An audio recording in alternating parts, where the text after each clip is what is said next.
Ah merde alors, comment on dit Comment ça ça merde alors? But alors you are French. C'est à moi que tu parles. Alors à qui est-ce que tu parles? T'en vois un autre que moi ici?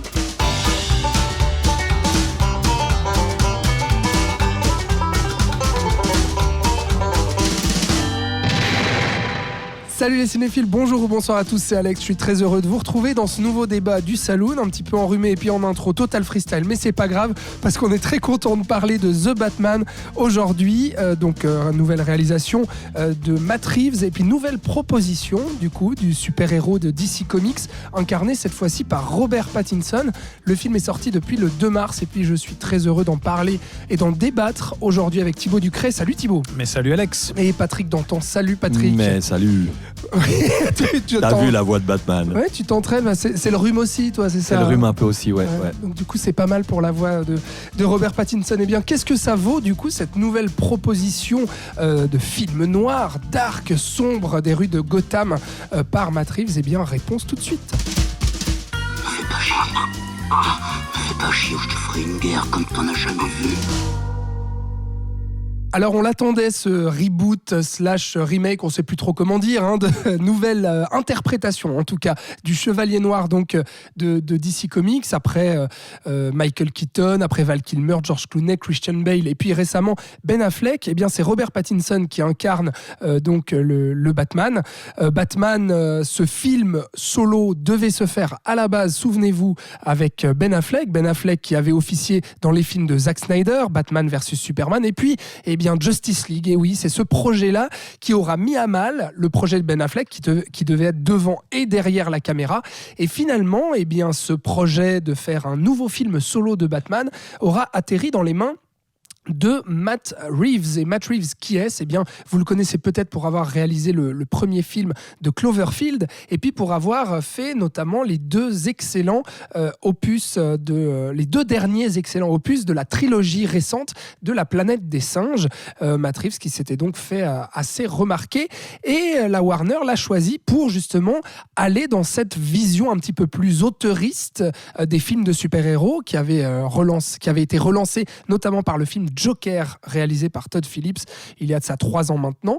Et bien voilà, ce Batman, il est là. Thibaut, qu'est-ce que ça vaut du coup? Est-ce que, oui, ça y est, on l'a, ce film d'auteur hyper sombre, hyper noir qu'on nous avait tant promis. Et puis il faut le dire, les images de la bande-annonce faisaient très très très envie. Oui, effectivement, c'était un film énormément attendu par beaucoup de monde et évidemment nous trois compris. Donc il y avait pas mal d'attentes à ce niveau-là. Au final, est-ce que ça remplit toutes les attentes? Non, pas complètement. On va détailler ça dessus. Par contre, ça reste une vraie proposition, une vraie vision du personnage et au milieu justement de toute cette production de films de super-héros qui est dominée par l'esprit de franchise et gérée par des studios qui choisissent des cinéastes serpillères pour servir la soupe et faire les mêmes films à chaque coup. Là, on a une vraie proposition avec une patte d'auteur, effectivement, et rien que pour ça, pour moi, le pari est réussi. Ouais, donc pari gagnant aussi pour toi, Patrick, de cette volonté de se détacher, parce que la Warner, avec DC Comics, avait essayé de coller à la stratégie de Marvel. Justement, c'était le projet assez foireux Justice League, et puis ils ont un petit peu rétro-pédalé, et puis là, ils se sont dit plutôt, on va laisser des auteurs faire et avoir des films indépendants.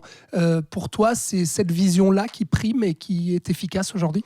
Moi, je trouve que c'est bien réussi, très intéressant, parce qu'en fait, c'est une proposition qui est unique dans l'univers de Batman. Je pense qu'on n'a jamais fait un film comme ça sur Batman, donc il y a quelque chose qui est tout à fait pertinent déjà dans la proposition.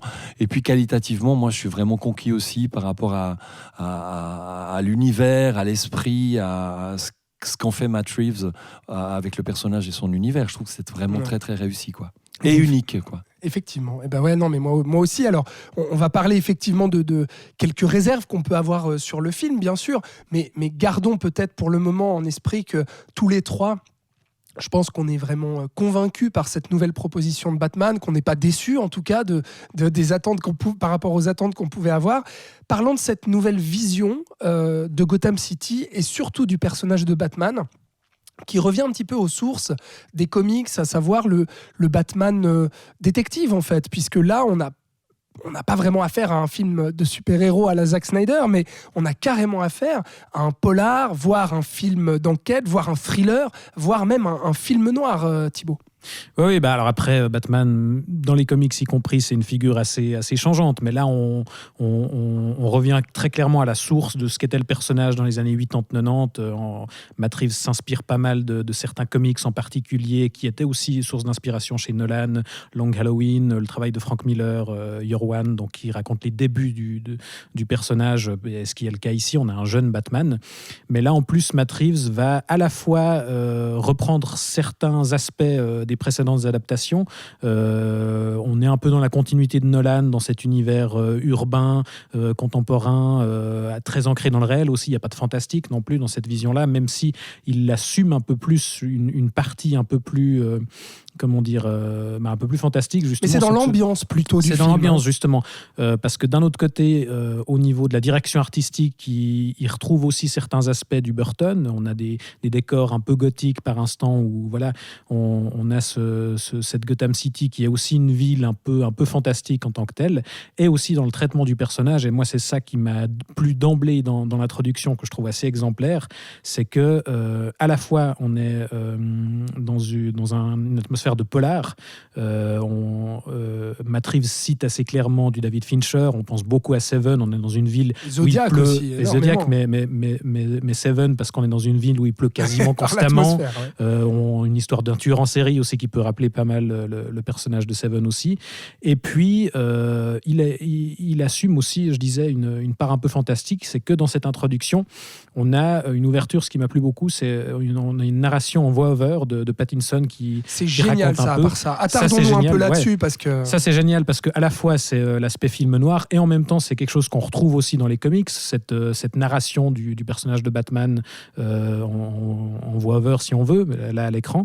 Et donc ça, c'est génial pour poser le personnage, mais en même temps, comme il présente le personnage, je trouve excellent, parce qu'on commence par montrer justement la ville de Gotham City. On voit des petits délits qui sont commis un peu par-ci, par-là, et Pattinson nous raconte justement que son but, c'est d'instiller la peur dans le cœur des criminels, et finalement on le voit apparaître, sortir de l'ombre littéralement. C'est ce qu'il dit, c'est que son but, c'est de devenir l'obscurité, quoi. Et d'être la vengeance. Et où là, justement, on aussi. assume aussi que c'est censé être une créature de la nuit qui est une figure mythologique.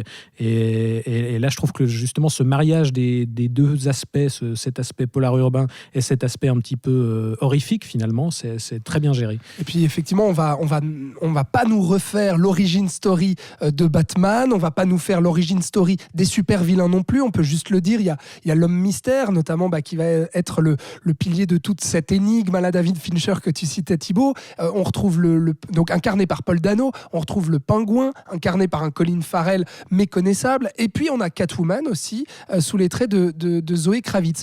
Mais pour reparler de ce Batman de Robert Pattinson, quand même, Patrick, et cette introduction, c'est vrai qu'il y a cette ambiance qui est créée autour de la peur et la présentation du personnage ultra torturé, ultra dark, qui se présente comme ça à ses ennemis en disant « je suis la vengeance ». Et en fait, je trouve que ça pose très bien à la fois le personnage, voilà, on n'a pas besoin de retourner dans son passé, de revoir le meurtre des parents, et ça nous pose le personnage et aussi le fil rouge de ce que veut nous raconter Matt Reeves tout au long du film. Hein. Ouais, moi ce que j'ai trouvé intéressant dans cette introduction, c'est vraiment la présentation de la ville déjà au départ, pour commencer par ça, parce que je trouve qu'on a vraiment une ville qui est, la société est détruite, quoi. On a presque un moment avec des personnages, l'impression d'être en face de personnages d'American Nightmare, un petit peu de cette saga-là, avec cette violence tout le temps dangereuse qui est présente, avec toutes ces choses, ce crime qui est vraiment présent, qui est là, et ça nous...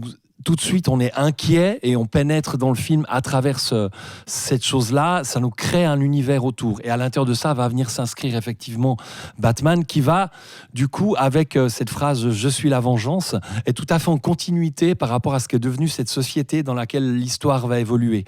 Et ça va devenir, effectivement, comme tu le disais, Alexandre, ça va devenir en fait le fil rouge de ce qu'il veut nous raconter aussi par rapport à la violence, à la corruption et à la déliquescence finalement d'une société. Et et entre autres avec ses élites qui sont corrompues et ce genre de choses-là. Et donc dès le départ, il sait où il va aller, il nous place le décor, il met un personnage au milieu qui par une réplique, montre qu'il va être aussi sombre que tout ce qu'on vient de voir, et du coup on est happé comme ça dès le départ, on est là, waouh, ça va pas rigoler, ça va être noir, et c'est adulte, dès le départ il y a quelque chose qui place, où on n'est pas dans on fait exploser tout ce qu'on peut, ce genre de choses et tout, on est dans quelque chose de plus les tripes, quelque chose comme ça qui nous plus prend intimiste aussi, plus intimiste, ça c'est clair aussi. Il y a beaucoup dans le film de plans qui sont très resserrés aussi sur des détails et des choses comme ça. Matt Reeves utilise énormément le gros plan, et je trouve que ça et le gros plan, et puis aussi la profondeur de champ. Il va jouer sur les flous nets souvent, et il va jouer aussi sur la distinction. On pense à cette fameuse scène dans la bande-annonce où on voit en fait la caméra qui est posée devant le pingouin dans sa voiture, et on voit l'explosion derrière avec la Batmobile qui arrive. C'est un exemple comme ça, je trouve, qui définit beaucoup ce qu'on va retrouver avec cette profondeur de champ, ou en tout cas des actions qui se passent dans le même cadre fixe, où tu as deux plans différents, et il y a un côté très oppressant dans ces gros plans aussi, avec tout se passe de nuit, tout est pluvieux, et tout est sombre, et puis les seules lumières qui apparaissent sont soit jaunes, soit rouges. Un peu sépia, comme ça, il y a quelque chose.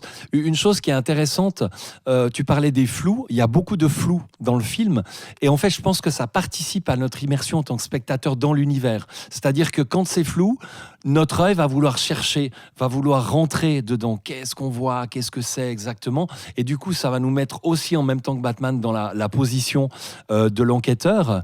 Donc, on va se mettre en enquête, à chercher aussi directement tout de suite. Et ça participe à notre immersion dans le film, quoi. Et ça, c'est très bien aussi. Esthétiquement, c'est super. Ouais. Effectivement. Thibaut, on continue peut-être sur ce personnage de Batman torturé, ultra violent aussi, il faut quand même le spécifier, c'est que on n'a jamais vu des bastons, des corps à corps aussi puissants, aussi violents, aussi destructeurs que justement l'est ce Batman-là, et qui renforce en fait l'ambiguïté justement qui va planer tout au long du film sur le bien et le mal, et sur en fait le côté, c'est la volonté de l'homme mystère, c'est de démasquer Gotham, et c'est aussi de démasquer le Batman, et c'est de l'amener vers sa part la plus sombre. Et il y a ce côté alter ego en fait avec l'homme mystère, je trouve qu'il fonctionne hyper bien aussi. Dès le début, dès la première scène où on assiste au premier meurtre justement commis par le Riddler. C'est bien que t'en parles, je voulais en parler. Alors déjà la scène est excellente parce que on commence par tout un plan séquence où on est à travers le point de vue du Riddler qui observe sa future victime, et en plus c'est un papa qui joue avec son fils, donc là aussi on renvoie à l'histoire du Batman, mais dès cette première scène où le meurtre est déjà assez brutal en soi, on pose les choses. Ce sera un Batman beaucoup plus percutant, beaucoup plus violent, beaucoup plus poisseux aussi, où justement on est dans du Seven. Mais surtout que ce plan subjectif, au début, en fait, on ne sait pas si on est dans la peau du Batman ou dans la peau du on ne sait pas qui regarde, en fait. C'est vraiment un plan de voyeur, en fait. Et on entend juste le souffle comme ça, et on se dit, en fait, ça pourrait être autant le Batman que le mystère. Et effectivement, c'est très intéressant, comme tu dis, le parallèle qu'il fait entre les deux personnages, aussi le passé qu'il ajoute au personnage du Riddler, qui fait écho sur certains aspects à celui de Batman, et ça rend d'autant plus intéressant la vision du personnage de Bruce Wayne et de Batman en soi, qui est là vraiment pour le coup un vrai Batman débutant. On est dans les premières années, comme on l'a dit, on refait pas l'origin story sur le meurtre des parents et sur l'apprentissage, etc. Enfin, tout ce qu'on avait déjà vu, notamment dans Batman Begins.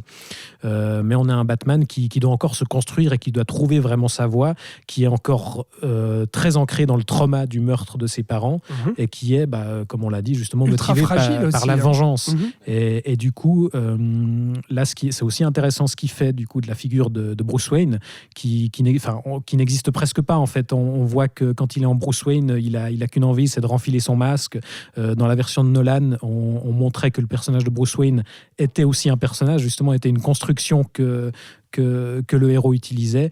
Clairement, le milliardaire qui arrive en Ferrari avec deux jolies femmes au restaurant, quoi. Et là, son personnage principal, c'est Batman, mais quand il doit être Bruce Wayne, il n'est pas à l'aise dans son corps. Mais surtout qu'il suit les mêmes objectifs qu'en tant que Batman. Il y a un truc assez rigolo quand il va justement dans le club l'Iceberg Lounge, où il va une première fois sous les traits de Batman et une deuxième fois sous les traits de Bruce Wayne. Et là, c'est assez intéressant le parallèle qu'il fait entre les deux, quoi.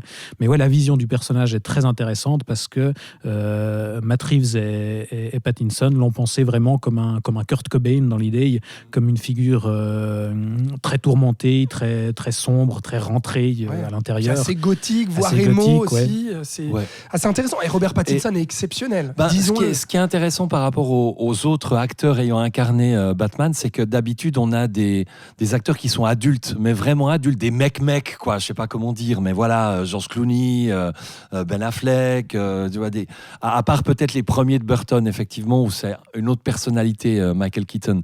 Mais après, on a souvent eu des mecs qui étaient des playboys et ce genre de choses-là qui devenaient Batman. Là, on a vraiment un adolescent presque encore d'une certaine manière. En tout cas, il a ce comportement de l'adolescent gothique qui souffre un peu. Et ce genre de il fait aucun effort en tant que figure publique pour être présentable. Exactement. D'ailleurs, on le voit quasiment pas dans des réceptions ou des trucs publics ou ce genre de choses-là.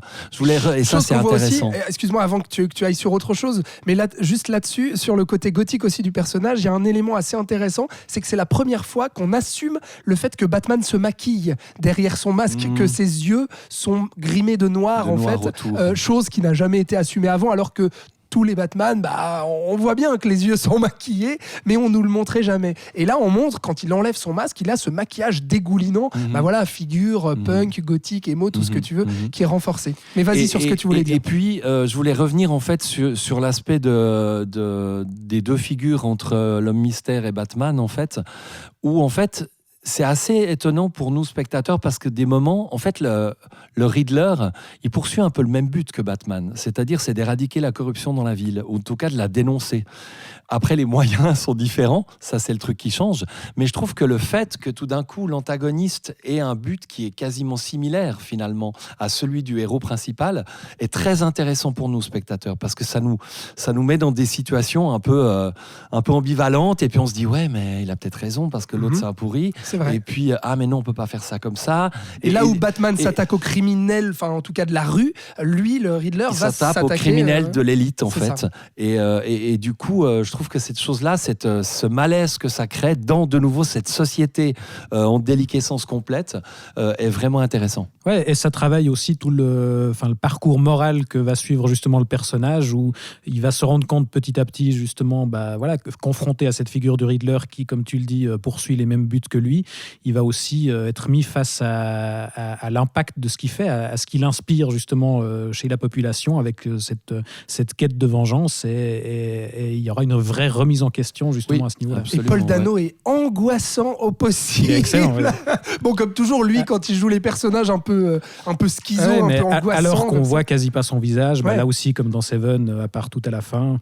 Ouais. Il arrive vraiment à créer une figure vraiment malaisante. Ouais. Et puis ça change de Jim Carrey quand même. Le mystère, c'est une interprétation différente. Et puis le costume est particulièrement glauque. Il y a un peu de cuir, de vinyle, du scotch, enfin des trucs un peu bizarres, quoi. Et il est aussi filmé différemment. Il y a des espèces de séquences où on le voit qui sont des séquences vidéo à l'intérieur du film ou des choses comme ça qui font que du coup il apparaît vraiment de manière assez glauque et inquiétante, quoi. Ouais, c'est vrai. Il y a ce personnage du pingouin aussi. Est-ce qu'on en dit un petit mot quand même? Moi, j'étais assez surpris et étonné de ce pingouin, qui est complètement différent aussi du personnage de Danny DeVito, fantastique de Tim Burton. Là, on a un pingouin, en fait, c'est un gros mafieux, un peu scarifié sur le visage, et puis un homme louche, fourbe, et je trouve que et bedonnant aussi. Et Colin Farrell est excellent. C'est un peu Al Capone, version De Niro dans Les Incorruptibles, un petit peu comme ça. Il y a un côté Al Capone, vraiment. Quoi. Là, pour le coup, on revient effectivement à la source des comics de ce qu'est le personnage à la base. Alors, on lui enlève tout son attirail, il n'a pas les fameux parapluies ou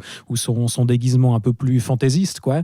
Et on va pas, comme chez Burton, assumer l'aspect fantastique et en faire une vraie figure monstrueuse. Là, on le prend en tant que ponte de la mafia, quoi. Alors, pas encore au sommet de la chaîne alimentaire, il est encore un peu... il est dans les seconds couteaux, quoi, du milieu de la mafia. Mais justement, je trouve intéressant à la fois de remettre ce personnage dans le film, dans ce que ça permet justement de raconter sur ce milieu mafieux et sur la corruption de Gotham, et en même temps d'avoir déjà en germe justement un aspect un peu plus fantastique justement, et le maquillage est assez impressionnant. Effectivement, on le reconnaît pas vraiment, Colin Farrell, et lui est excellent, et voilà, il en livre une autre version justement qui est à la fois tout ce qu'est le personnage, c'est-à-dire un gars très roublard, enfin qui a soif de pouvoir et qui peut être assez dégueulasse, et qui donne lieu à une course poursuite aussi, la fameuse scène qui est filmée. Qui a été mise déjà en avant. C'est vrai que sur la mise promo, en scène de Matt Reeves,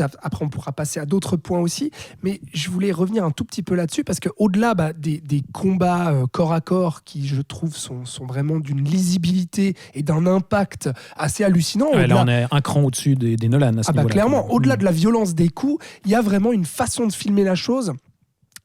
Quand il filme ces corps à corps là, il est dans le plan séquence pas mal. Et en fait, quand il est dans la course-poursuite, j'ai trouvé très étonnant, mais il est à fond dans le gros plan. Parfois, il passe en vue subjective aussi, où on conduit la Batmobile, où on conduit la voiture du pingouin. On est une caméra sur une roue, on va montrer un glissement de terrain, un freinage, un camion qui va s'interposer. Et en fait, malgré justement le fait qu'il utilise quasiment uniquement le gros plan et que du coup, on a peut-être un petit peu de mal à géolocaliser la course-poursuite, mais je trouve qu'il y a un aspect hyper brut dans le montage qui crée un espèce de chaos et qui crée quelque chose de très enlevé et que moi j'ai trouvé assez hyper prenant en fait, et j'étais très étonné par ça. Ce qu'il y a aussi par rapport aux scènes de combat et au montage en fait à ce moment-là, particulièrement pour les scènes de baston comme tu disais, c'est qu'en fait le montage ne s'excite pas du tout. On va pas aller à monstre vitesse pour faire 10 000 trucs pour dire allez là il y a de l'action. On va avoir un montage qui est très posé avec des plans qui durent un certain temps, qui sont lisibles, du coup ça c'est bien. Et j'ai eu le sentiment aussi que on faisait confiance et on faisait travailler le côté artisanal des cascadeurs. C'est-à-dire qu'on voit le travail, on ressent le travail de chorégraphie des combats, de mise en espace et de la répétition, comment ils ont répété le combat et surtout comment rendre ce coup impressionnant et ce genre de choses-là. Et ça, on le lit parce que le montage, justement, n'est pas à toute berzingue, il va à fond. Et ça, c'est vraiment chouette. Et la photo crépusculaire aussi qui est superbe. Là aussi, qui travaille sur l'ombre, où justement, dès le départ, avec cette figure qui sort littéralement de l'obscurité, on n'a quasi aucune scène de jour, on est vraiment plongé dans la noirceur la plus totale. Effectivement, peut-être qu'on peut parler un petit peu plus, maintenant qu'on a abordé tous ces aspects mythologiques, on va dire, du personnage, la manière de réincarner ça à l'écran, à la fois par Pattinson et à la fois la vision de Matt Reeves, parce que je pense qu'on a bien compris, et notamment les efforts de mise en scène qui sont, je pense, très immersifs et qui contribuent à la qualité du film. Et ajouter à ça, excuse-moi, je ne sais pas si tu pensais parler de ça, mais parlons quand même de Giacchino à la musique. Bien sûr. Où là aussi, ça participe à cette vision qui est vraiment unique. Qui est lourde. Giacchino, c'est un vieux collaborateur de Matt Reeves. Il était là déjà sur La Planète des Singes, où il faisait un travail assez génial. Et là, il arrive à renouveler, parce qu'on en a eu de la musique de Batman, avec évidemment Danny Elfman, avec Zimmer, qui à l'époque faisait encore vraiment du très bon travail. Et là, il y a un thème très minimaliste de Batman, mais impeccable. Trois notes au piano, et puis il participe à créer justement cette atmosphère angoissante où c'est beaucoup de piano, parfois désaccordés, ou des touches qui sont percutées aussi de façon assez violente. Ouais, et puis des accords qui sont lourds, qu'on sent quand ils sont là, ils pèsent, ils sont présents, ils arrivent. Des chants assez inquiétants pour le thème du Riddler, un thème un peu plus jazzy, un peu plus film noir pour Catwoman, et il travaille des thèmes de personnages et il crée une vraie atmosphère aussi. Vraiment des thèmes de personnages, c'est tout à fait le mot. J'étais tout à fait séduit aussi par la musique. Enfin, il y a vraiment toutes les qualités, et puis voilà, vous l'aurez compris, la direction artistique qui nous séduit, je pense, vraiment tous les trois. Donc vraiment, sur la forme, en fait, le film est ultra séduisant, mais attaquons-nous un tout petit peu plus au fond, et plus particulièrement peut-être à l'écriture, là où je pense le film pêche un petit peu plus. Déjà, c'est vrai qu'il dure pratiquement 3 heures. On est à 2h47, sauf erreur, qui est le Batman le plus long qui a jamais été fait. Même. 2h56 ? Oui. Ah ouais. Bon alors. Générique compris. D'accord. Ok. Ouais. Donc quasiment 3 heures, effectivement. Et puis là-dessus, c'est vrai que c'est un film qui est dense. Du coup, il y a énormément de choses à raconter là-dedans. Vous l'avez compris, plein de personnages. Catwoman, en plus, incarnée par Zoé Kravitz. On n'en a pas encore parlé, mais je pense qu'on va peut-être en parler ici. Mais Là-dessus, c'est vrai que moi, je dois reconnaître quelques difficultés, et notamment au niveau du rythme. Je pense que le film a un ventre mou au milieu, et je pense qu'il y a des facilités d'écriture, notamment au niveau de l'énigme, qui sont pas totalement convaincants, et aussi dans le traitement du personnage, que ce soit Catwoman, qui est un petit peu sous-exploité à mon sens, ou bien même le revirement, peut-être la trajectoire de Batman, en tout cas, où il y a un revirement moral un tout petit peu plus abrupt. Voilà, moi j'ai énuméré un petit peu les points un peu sensibles, mais Patrick, peut-être toi là-dessus, sur l'écriture et tout. Le film, il est assez choral. Hein. Il parle pas que de Batman, il parle de la ville, il parle de la mafia, des élites, de Catwoman, du pingouin, etc. Et tout. Il va aussi, le scénario va nous emmener pendant pas mal de temps, en fait, je pense un peu plus de la moitié du film, sur une fausse piste qui va s'avérer assez complexe, etc. Et tout, avec beaucoup de personnages impliqués. Donc du coup, ça, à mon avis... Voilà, il faut être bien concentré quand même pour l'histoire, pour tenir les tenants aboutissants, qui a fait qui, etc. et tout. Donc moi, c'est un petit peu ça, si on veut bien, qu'à un moment donné, je me suis dit, tiens, voilà, ça devient un petit peu complexe à ce niveau-là. Un peu trop riche, quoi. Un petit peu trop riche, beaucoup de personnages impliqués dans ce qui se passe. Mais après, par contre, j'ai pas du tout senti de ventre mou. Enfin, moi personnellement, j'ai été accroché dès le départ et jusqu'à la fin par rapport à l'histoire, quoi. Et je trouvais même le développement des autres personnages intéressant. Je suis pas trop d'accord par rapport à Catwoman. Je pense pas que le personnage est sous-exploité du tout. Donc voilà, on en parle. Mais vas-y. Ouais. Bah, on a quand même un personnage où on découvre sa vie au départ, on voit quelle est sa vie, qu'est-ce qu'elle fait, elle va avoir une part importante dans l'enquête, très importante aussi. Après, son personnage va évoluer, on va revenir sur son passé, sur des liens familiaux qu'elle a eus, qui ont aussi une influence par rapport à l'histoire en cours. Donc il y a pas mal de choses. Et puis, la relation avec Batman, elle a aussi une relation avec Batman qui fonctionne, elle est très sexy, donc voilà, c'est sympa aussi, elle est crédible aussi là-dedans. Et puis il y a des scènes bien, où Zoé Kravitz, il y a des scènes où elle est même quasiment, elle est vraiment émouvante. Il y a même une scène très importante dans une relation familiale où c'est une vraie scène de tragédie familiale. Donc voilà, je trouve qu'elle et ça match hyper bien avec Pattinson. Enfin, je trouve que les deux sont vraiment de très bons choix. Ouais. Et donc voilà, si on compare par exemple à Catwoman dans le dernier Nolan, elle n'avait pas grand-chose à faire. Alors c'est vrai que le personnage de Michelle Pfeiffer dans Burton il est iconique, reste vraiment culte, iconique, il y a des trucs, etc.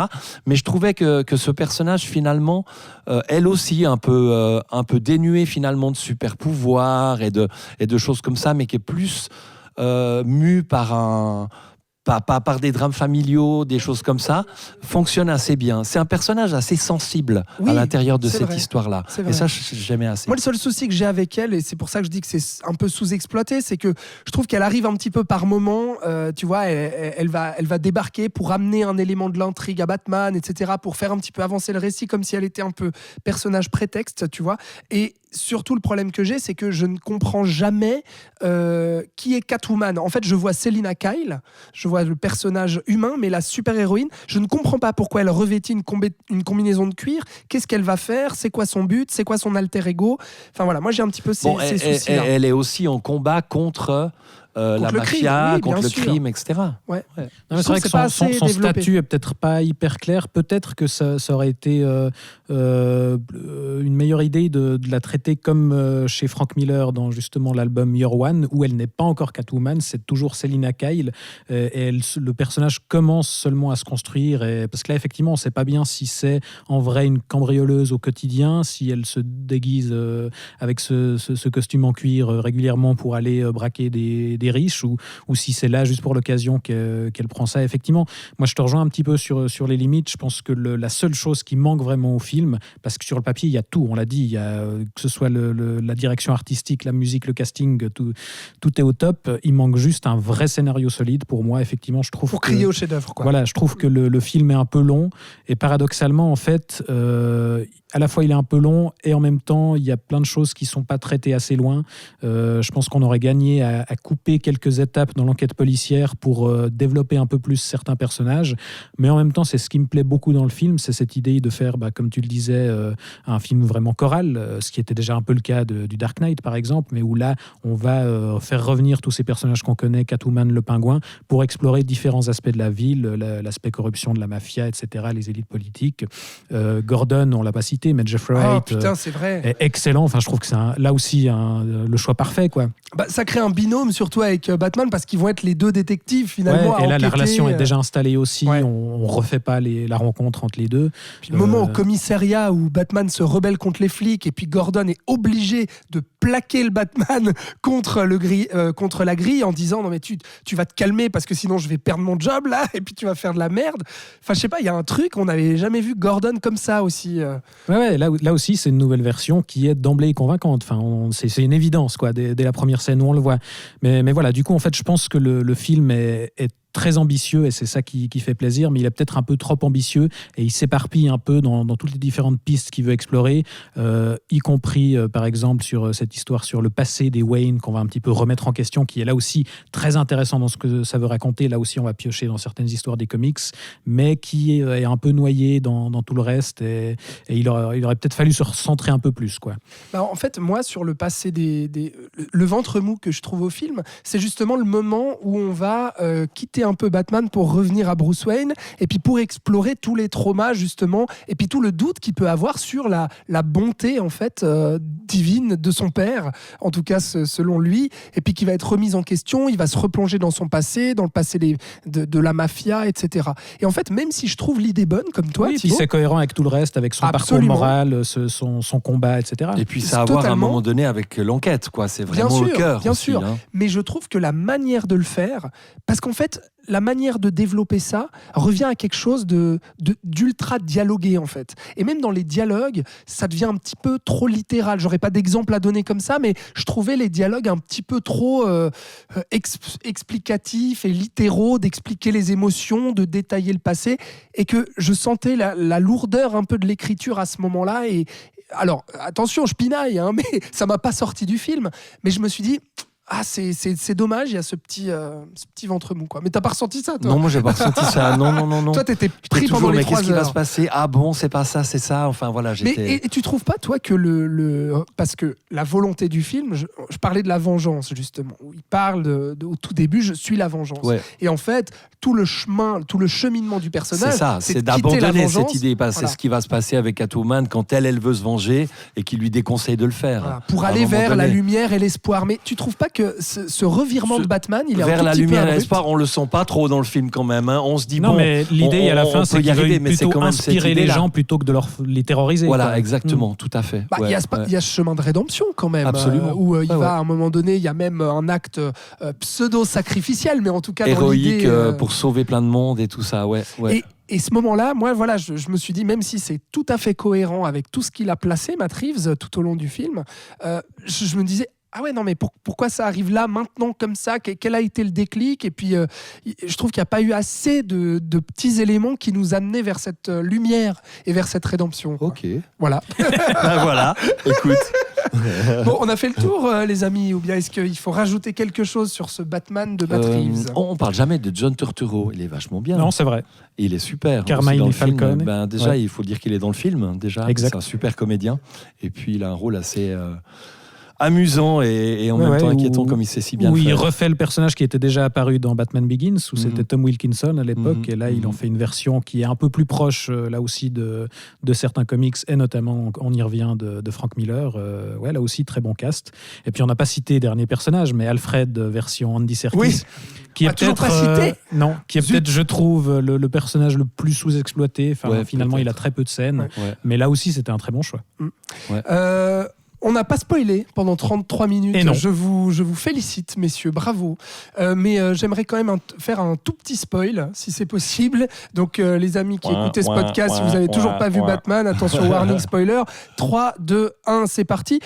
Quand même, pour parler de la suite, en fait, parce que là, il y a ce Batman, mais il y a une volonté, je crois, de faire une trilogie, et notamment qui est presque annoncé, on va dire, dans la scène finale où clairement on va voir le Joker en fait. Enfin, on va entrevoir. On va entendre le Joker. Alors effectivement, ça faisait partie des rumeurs et au final ça s'est confirmé. L'acteur Barry Keoghan joue visiblement le Joker qui apparaît à la toute fin dans Arkham dans une cellule voisine de celle de Riddler. Maintenant, Reeves disait dernièrement en interview que c'était pas forcément une annonce de la suite à la façon de Batman Begins où on voyait la carte du Joker à la fin. Son idée c'était de dire voilà, le Joker est déjà présent dans cet univers, mais ça veut pas dire que ce sera le vilain principal du prochain film. Lui, il évoquait notamment Mr. Freeze qu'il aimerait bien refaire, pourquoi pas. Allons-y, je sais pas comment ça peut s'inscrire là-dedans. Comment il pourrait ancrer ça dans le réel. Ouais, par rapport à la façon dont le film enlève un peu le côté fantastico et pour quelque chose de plus réaliste, de plus brut comme ça. Tout d'un coup, un personnage qui a des pouvoirs comme ça, c'est assez étrange. Il va y avoir ça une peut série, paraître étrange, mais bon, on verra. Une série autour du Pingouin de Colin Farrell. Il y a 3 séries en préparation, a priori, sur HBO Max. Une série autour du Pingouin, une série autour du GCPD, donc la police de Gotham, donc là aussi avec Gordon qui reviendra. Et puis, une 3e série qui, visiblement, s'intéressera à l'asile d'Arkham. Donc voilà, il y a vraiment une volonté d'étendre l'univers à la télé. Et il y aura potentiellement un Batman 2 avec Robert Pattinson, quoi. C'est leur projet, en tout cas. C'est leur projet. Bon, franchement, on se réjouit parce que moi, j'ai envie de voir. On se réjouit vraiment, franchement. Là, c'est du tout bon. Avec ce super costume, quoi. quand même. On ne s'est pas assez attardé sur ce costume qui est excellent, avec ce masque aussi bombé comme ça, qui est super, et puis avec tout en cuir un petit peu scarifié aussi. Ouais, là aussi, ça participe à cet aspect un peu brut de décoffrage, quoi, parce que le costume est un peu grossier sur certains aspects, le masque est cousu un peu à la manière de celui du Catwoman de Burton. C'est clair, Et puis cette espèce d'armure qu'il a, ça il a l'air tout gros dedans, massif, quoi. Ouais. Mais c'est super. Bon voilà, je pense qu'on a fait le tour. Merci beaucoup les gars, merci Thibaut. Mais merci à toi. Et merci Patrick. Merci, avec plaisir. Voilà, d'avoir parlé de ce Batman signé Matt Reeves, donc qui est en salle depuis le 2 mars. Voilà, on vous le conseille forcément. Et puis si vous nous avez écouté jusqu'ici, on imagine que vous l'avez vu aussi. Donc du coup, dites-nous si vous êtes d'accord avec nous, à la fois sur notre avis général, le fait qu'on aime beaucoup le film, vous l'aurez compris, et aussi sur les petites réserves qu'on vient d'émettre. Est-ce que vous êtes d'accord ? Dites-le nous en commentaire sur nos réseaux sociaux, Facebook, Instagram, Twitter. Et puis vous retrouvez tous les épisodes du Saloon sur vos plateformes de podcast préférées, bien entendu, SoundCloud, Apple Podcast, Google Podcast, Deezer, Spotify, YouTube, enfin bref, on est partout. Suivez-nous, dites-le à vos amis que vous aimez le Saloon, et puis on se voit très vite pour un prochain épisode. Ciao !